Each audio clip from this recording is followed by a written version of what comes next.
You're listening to the Pithy Chronicle. History with a bite. I'm Caroline. And I'm Erica. And we bring you history's dirtiest deeds, dripping with sarcasm. Are you hungry yet? Welcome back, Pithy listeners. I hope none of you deserted our crusading efforts after last episode's depressing revelations about life in 1095. And boy, was it. From the constant vermin to the impregnating incubi, it was a sad, often naked and starving trip down memory lane. But fear not! Today we are moving on to the nobility. Yes, that's right. Today we are going to talk about those fancy men in their oversized codpieces. Oh, and the pointy shoes. And the pointy shoes. I didn't bring up the pointy shoes. I will bring up the pointy shoes later because I actually know the guy. What guy? The guy who made him famous. The guy who made it famous. Yeah, I don't know the guy who invented them. I mean, you can... Merchant class. Oh my. I could Google You it. said it. That's amazing. Okay. It's their time to shine in their fancy codpieces and pointy shoes. Or not. Let's find out. Before we jump in, Erica, can you catch us up on some housekeeping, please? Absolutely. As your cleaning goddess and guru here, It's true. Must tell you that I am currently waiting on my TikTok shop scrubber to come in because I do all the TikToks for Pithy Chronicle, which is a blessing and a curse because I find all of these great things. That being said, go like us on TikTok because I've put up some fabulous things lately. They're hilarious, but they also make you feel smart. Yeah, they're educational-ish. And sassy. We have been getting some fabulous new ratings and reviews in. Please continue to do that on whatever platform you use. Google Podcast, Apple Podcast, or Spotify. We're also on Amazon Podcasts, but that's like a really niche thing. There's like 95 places to find podcasts, so there's go a find lot. one. We'll be happy no matter where it is. Actually, if you're listening now, you've already found it, so good job! Also, please go join our Patreon. We're trying to get some new content out. Always, always, always, as a Patreon, get our episodes a day early. That's not true. Yes, it is. We often are like to the wire on putting things up, and they You just get go it at the same first. time. You might get it only 5 minutes early, but you get it early. That's better. Listen, Caroline woke up this morning and chose violence. She did. It's 5 o'clock where she is, so I would choose violence I'm so tired. Okay. Finally, buy us a coffee on buyusacoffee.com/the Pithy Chronicle. It's a great way to throw us a buck, throw us a bone, and help keep the content. And keep me caffeinated. Yeah, and keep you caffeinated. All right. Today is going to be the briefest possible description of European empirical development. I am attempting to consolidate 500 plus years into roughly 15 minutes. But there really is no need to time me. Never gonna happen. Wow. I do not appreciate your pessimism. Never gonna happen. And I'm attempting this miraculous feat so that when we, dear listeners, take the cross and journey from Western Christendom to Jerusalem on the First Crusade, we will have some background information that kind of helps ground us. Let's do it. The Roman Empire. Oh my gosh. What? Okay. Okay, keep going. Okay, here we go. The Roman Empire, which, at its height, controlled roughly 5 million square kilometers. From Britain to Western Europe, and all the way to the Middle East, as well as the top swath of Africa. It was huge. Which I guess is why all of these men think about it 3 times a day. But it fell. What goes up must come down. Unless you got that blue chew. In 476, what was once the greatest empire the world had ever seen was no more. But while it didn't exist on paper or in principle, the idea, the spark of empire still remained. And for the next 600 years, rulers tried time and again to recreate such imperial dominance. But for the moment, right after the fall, things are pretty crappy. Gaul, which had been a very important province of the once Roman Empire, was eventually taken over in the 5th and 6th centuries by the Franks. a nomadic tribe that gave its name to what is now France. Good guess. Look at me. The Franks eventually gave rise to the Maravigian dynasty. Ooh. Oh, God. Whom Erica is obsessed with, and whose most favorite king was Clovis, and he converted the entire kingdom to Catholicism, giving the Frankish Maravigian dynasty respectability in the eyes of the papacy. It was very important that the papacy recognize this dynasty because the papacy is still the dominant and consistent power throughout the Middle Ages. Christianity is ruling people's lives one way or another in Western Christendom. The Merovingians did a few important things. First, they established the hereditary right to rule, which was not common in Europe at the time. We all think of those later dynasties in the 15th, 16th centuries, but at the moment that was very unclear. So good job, Merovingians, I guess. They also created a feudal system wherein kings handed out territories to their trusted counts, who administered them at the local level. But this decentralization of power eventually decreased monarchical power.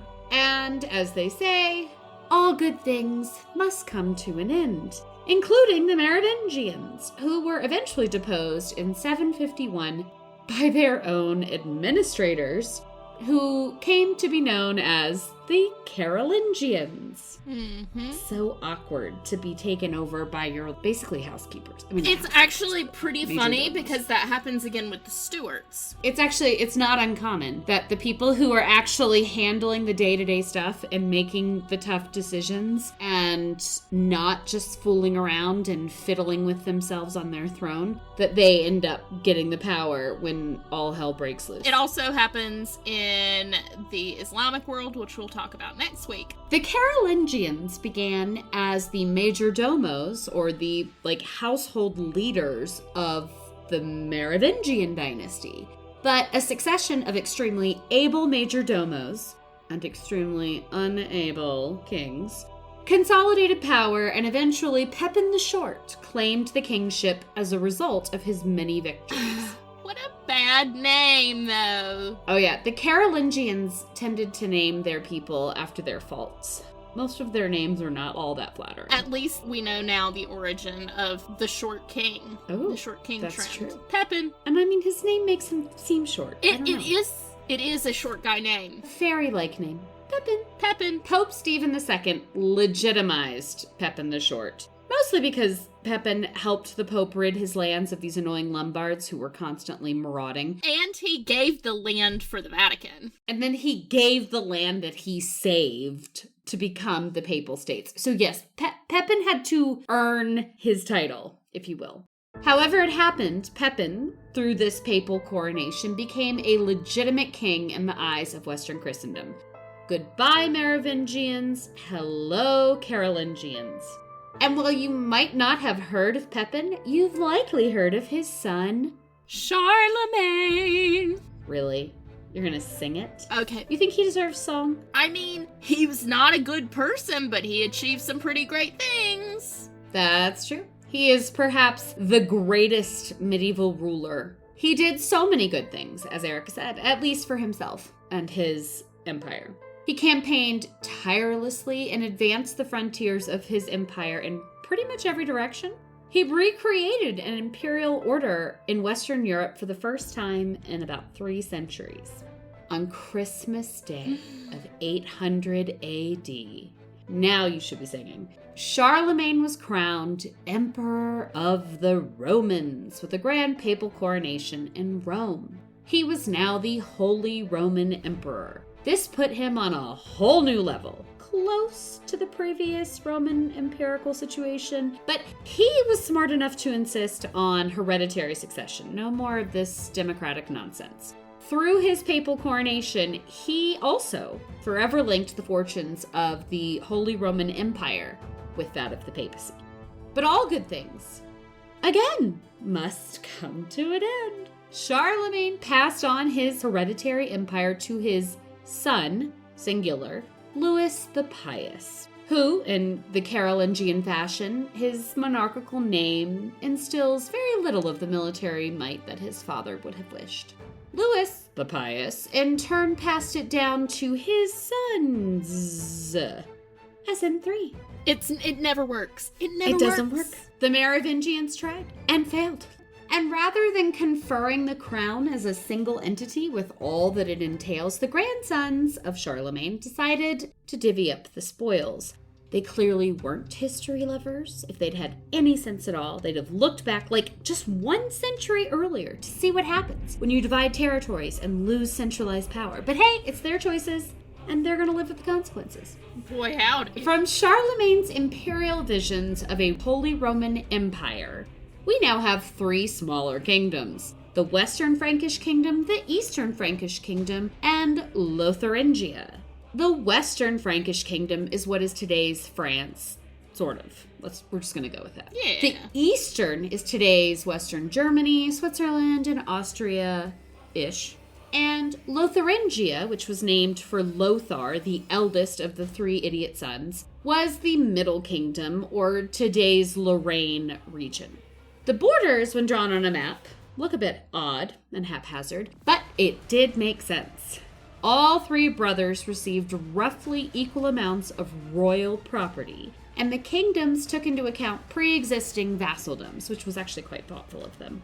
Lothar, as the eldest, received within Lotharingia the 2 capitals of Aachen and Rome. Also, he gets the papal proclamation of Holy Roman Emperor.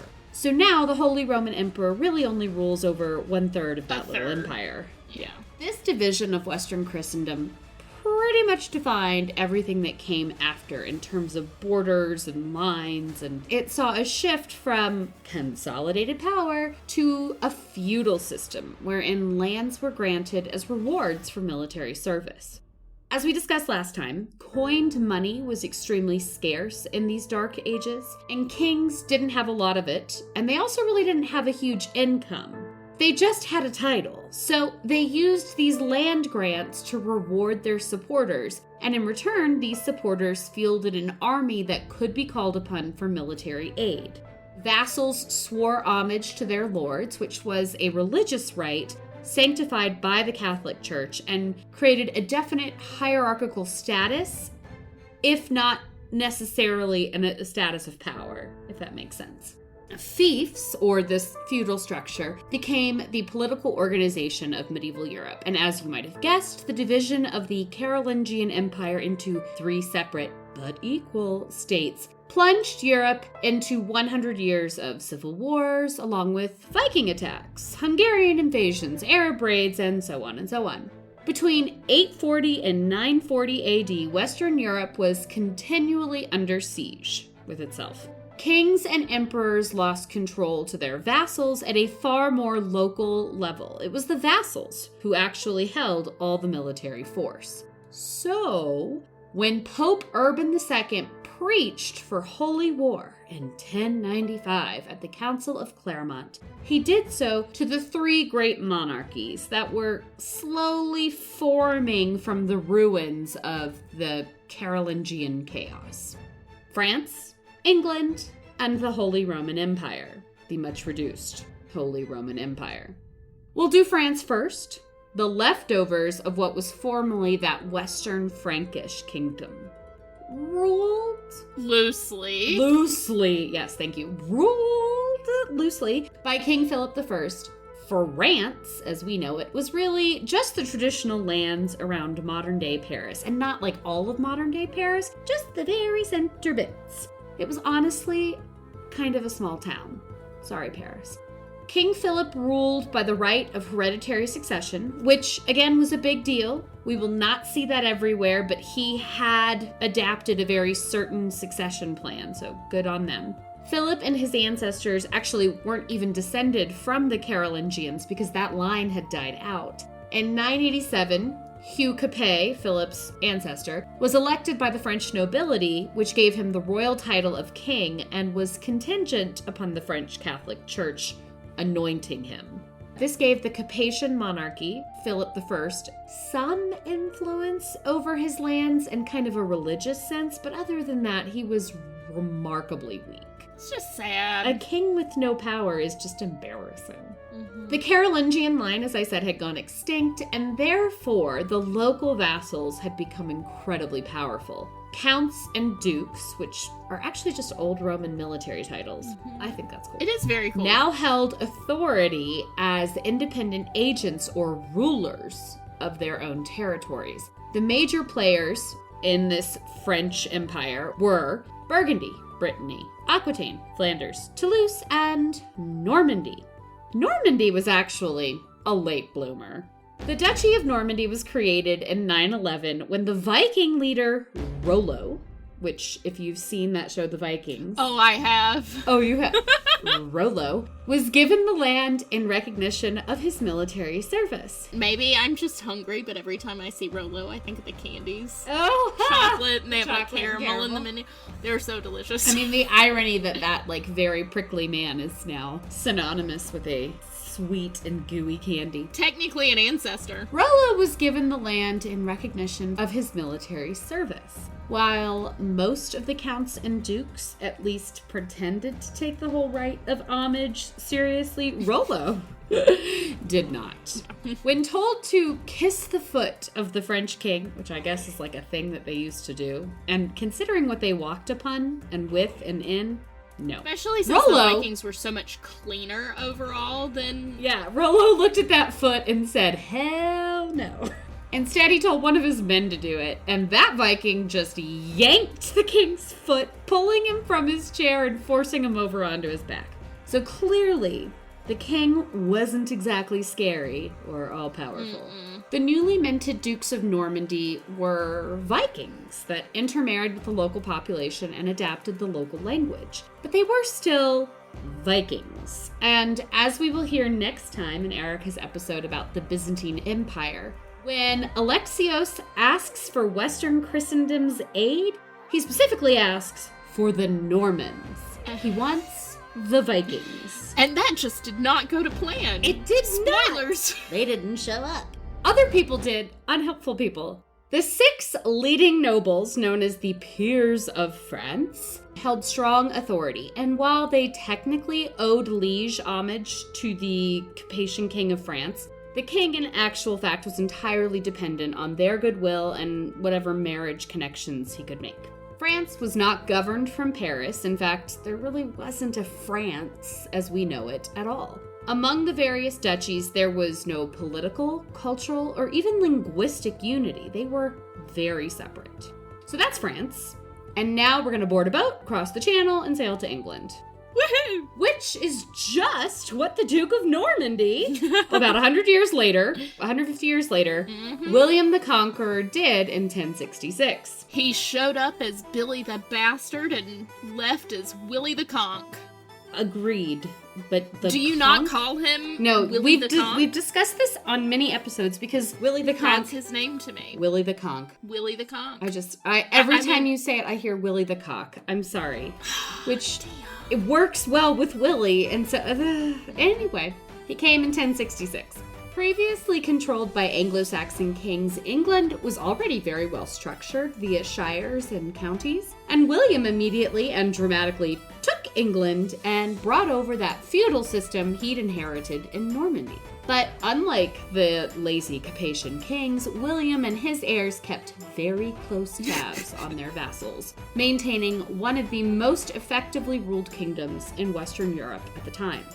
However, England was still a feudal system. William and his dependents had to adhere to the traditions of homage and needed the goodwill of their vassals. They also, interestingly and very complicatedly, remained French vassals of the Capetian king. So, King of England, but only Duke of Normandy. And that created a tension for the next, 900 years. But we're not dealing with it today. I'm just putting it out there in the world. Thank God. I don't know that I can handle the stress. No. So that's England, which really didn't participate in the First Crusade, but it will begin to play a larger part down the crusading line, because there are just so many in which to partake. finally, we have the Holy Roman Empire, created from the leftovers of Lotharingia and the Eastern Frankish Kingdom. It combined today's Germany, Eastern France, Low Countries, Alpine regions, Northern and Central Italy. It was pretty darn big. Mm-hmm. And its most important or most influential ruler was Otto I. He gained the imperial title, a leftover of that Middle Kingdom Lotharingia, in 962. He traveled to Rome to be crowned the Holy Roman Emperor. But unlike the King of France, the Holy Roman Emperor was not a hereditary position. Don't get me wrong, they tried and tried and tried. But the 5 major dukes of the Holy Roman Empire, similar to the peers of France, they retained the power to elect their leader, and they never caved. So, kudos. Good for you. Political authority broke down to the local level. Not to the extreme that we have in France, but enough that the Holy Roman Emperor never really felt entirely secure. And so, when Urban II preached his Great Crusade, he got his main response not from these 3 feudal kings of these 3 great monarchies, but rather from their lords and vassals, the nobility of the Holy Roman Empire and France. Less so from England, but we're going to cross that channel when we get to it. That's a good one. Thank you so much. It made sense because the feudal lords were the ones who truly had consolidated their power. Over the last 150 years, they had devised traditions of homage and vassalage of their own. They had also pioneered new warfare techniques during that 100 years of civil war. And they'd reduced brigand lords and unruly knights under their authority. They brought back political and social order to the darkness of Western Europe. Whereas those great kings still ruled effectively from horseback. They had to travel to exact feudal dues to make their presence known. Their authority was completely or almost completely dependent upon their nobility. The kings could not afford to leave their domains for months, much less years, to take the cross and go on crusade. But these powerful nobles who had centuries of warfaring techniques and training under their belts, whose lands were stable and secure, these men were able to take up the call of Urban II. And that is 11th century Western Christendom in a nutshell. A teeny tiny nutshell. It was a good nutshell. It was a good nutshell. It's like a walnut. Good. Next week, we're going to explore the 2 other world players within the Crusades, the Byzantine Empire and the Islamic world. But for now, I'm Caroline. And I'm Erica, and we are Pithily Yours. This episode is brought to you by the Pithy Chronicle, LLC. The Pithy Chronicle is intended for education, entertainment, and non-commercial purposes. Any views or opinions expressed in this podcast are personal and do not represent those of people, institutions, or organizations that the owner may or may not be associated with in a professional or personal capacity. While we offer lots of sarcasm, this podcast does not offer any advice or services. Listening to this podcast may induce fits of laughter, unexpected distraction, or uncontrollable rage at the subjects, hopefully not at us. We hope you learned something today. If not, so sorry. Please be advised we are not experts in the following fields: medical, legal, financial, technological, thermonuclear engineering, submarine warfare, neuroscience, or cat husbandry. Thanks for listening to our little disclaimer. Just covering our history-loving asses. Bye!